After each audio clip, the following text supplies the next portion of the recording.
ये शख्स ये ना किसी को अपना दिल दे बैठे, लेकिन प्रधानमंत्री बनने की उम्मीद लिए हुए है। काश राहुल जी के जीवन में कोई आता तो हम इनकी प्रेम कहानी सुनाते, लेकिन क्या करें, हमें इनके माता पिता की प्रेम कहानी सुनानी पड़ रही है, क्योंकि यह सिर्फ उनके माता पिता की कहानी नहीं है, ये एक राष्ट्रीय कहानी है। यह सफ़र है राजू सोनिया के दोस्ती से प्रेम का और प्रेम से सियासत का। नज़र जो तुझसे मिली हम हो गए तेरे दीवाने, अनजान तू थी हमसे हमारे बारे में तू कुछ न जाने। नमस्कार दोस्तों, रविराज जाधव नाम है हमारा और हम आपको सुनाने जा रहे हैं एक ऐसी प्रेम कहानी तो कब शुरू हुई थी स्वतंत्र भारत की सबसे बड़ी राष्ट्रीय प्रेम कहानी। तो वो साल था 1956। प्रधानमंत्री इंदिरा गांधी पुत्र राजीव गांधी लंदन के वेरासिटी रेस्टोरेंट में अपने दोस्तों के साथ खाना खा रहे थे और गपशप लड़ा रहे थे। उसी वक्त उनकी नजर जाती है एक सुंदर युवती की। कौन थी वो युवती? वो युवती थी उस रेस्टोरेंट की वेटर, हाँ लेडी वेटर, और वो वहां पर कैम्ब्रिज में शिक्षा प्राप्त कर रही थी और पार्ट टाइम वेटर का जॉब कर रही थी। उस वक्त राजीव गांधी उस रेस्टोरेंट के ओनर को और अपने दोस्त चार्ल्स एंटोनी को ये कहते हैं कि इस युवती से मुझे मिलना है, इनके करीब आना है। उस वक्त चार्ल्स एंटोनी जो राजीव गांधी जी के दोस्त थे, वो अपने दोस्त को समझ लेते हैं कि वो क्या कहना चाहते हैं, और उसके बाद राजीव गांधी इस सुंदर युवती को देखकर एक कविता भी लिखते हैं और वो कविता अपने दोस्त चार्ल्स के जरिए वो इस युवती को भेज देते हैं और उस वक्त इस युवती का दिल भी पिघल जाता है। वैसे इस युवती का नाम था क्या? तो इस युवती का नाम था सोनिया मैनो। हाँ, सोनिया मैनो, जो एक इटालियन युवती थी जो लंदन में शिक्षा प्राप्त करने के लिए आई हुई थी। राजू जब अपनी कविता इस युवती को भेज देते हैं तो उसके बाद वो काफी अच्छे दोस्त बन जाते हैं। धीरे धीरे ही सही, लेकिन दोस्ती प्रेम में बदल जाती है। दोनों को एक दूसरे के साथ इश्क हो जाता है, दोनों एक दूसरे के साथ समय बिताने लगते हैं, दोनों का दिल एक दूसरे के साथ मिलने लगता है, जुलने लगता है, बहुत सारी बातें होती है और उसके बाद दोनों अपने माता पिता को अपने प्रेम संबंध के बारे में बता देते हैं।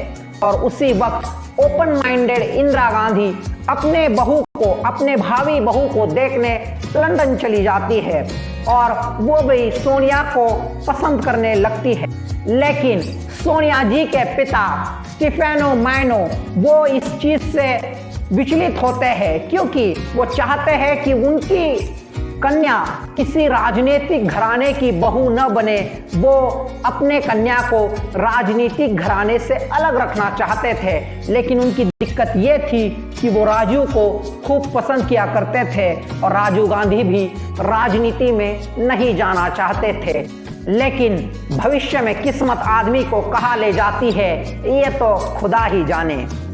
सोनिया के पिता राजीव को अपने दामाद के रूप में स्वीकार कर लेते हैं और श्रीमती इंदिरा गांधी भी सोनिया को अपने बहू के रूप में स्वीकार कर लेती है।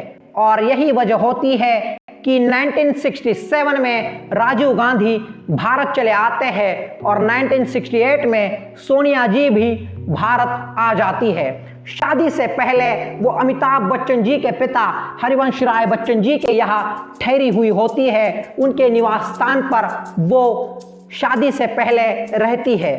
और उसके बाद 25 फरवरी 1968 को उनकी शादी होती है। शादी के दिन हरिवंश राय बच्चन सोनिया गांधी जी के ससुर के रूप में उपस्थित होते हैं और इसी शादी में बड़े बड़े राजनेता, उद्योगपति और सेलिब्रिटी लोग शामिल होते हैं।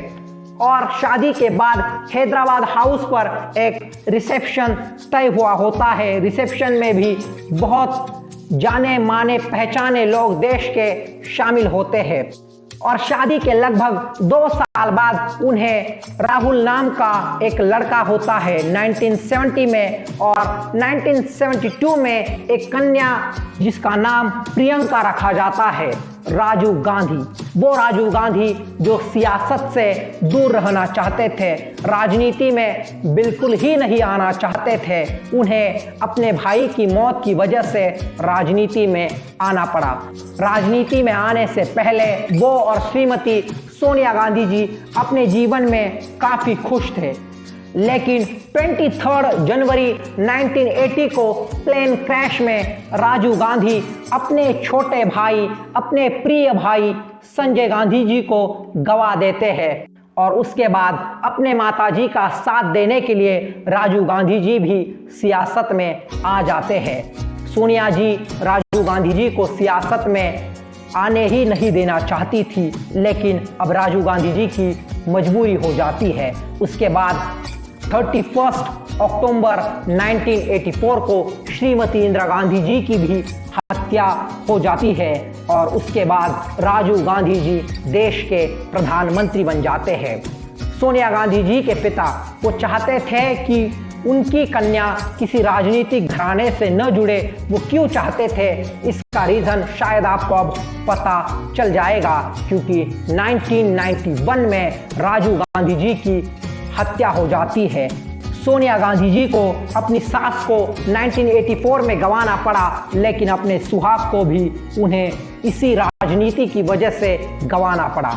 राजीव गांधी जी का गुजर जाना ये देश के लिए एक बहुत बड़ा सदमा है, लेकिन सोनिया गांधी जी ने अपने पति को खोया था, अपने उस जीवन साथी को खोया था जिसे वो अपना दिल दे बैठी थी, और ये वचन लिया था कि पूरे जन्म हम साथ रहेंगे, एक दूसरे के साथ जिंदगी के पल बिताएंगे। लेकिन आदमी की किस्मत कहा, जब भगवान को आदमी को ले जाना होता है वो ले जाता है, और यही सोनिया गांधी जी के साथ हुआ था। ये श्रीमती सोनिया जी ही है जिन्होंने भारत की सबसे पुरानी पार्टी भारतीय राष्ट्रीय कांग्रेस की लगभग 20 साल कमान संभाली है। ये श्रीमती सोनिया जी है जिनकी वजह से 10 साल मनमोहन सिंह राष्ट्र के प्रधानमंत्री रहे, और ये राजीव गांधी ही थे जिन्हें भारतीय युवाओं का नेता माना जाता था, जो भारत का भविष्य टेक्नोलॉजी में देखा करते थे, जो भारत को साइंस एंड टेक्नोलॉजी में काफ़ी आगे ले जाना चाहते थे। और इसीलिए मैं कह रहा हूँ, ये सिर्फ एक प्रेम कहानी नहीं है, तो ये एक राष्ट्रीय कहानी है जो भारत के लिए काफ़ी मायने रखती है। तो आपकी राय इस प्रेम कहानी के बारे में क्या है, इसको आप कमेंट बॉक्स में ज़रूर बताइएगा। तो मिलते हैं अगले वीडियो में, तब तक के लिए मैं रविराज जाधव आप सबकी इजाज़त चाहता हूँ। धन्यवाद, बहुत बहुत शुक्रिया।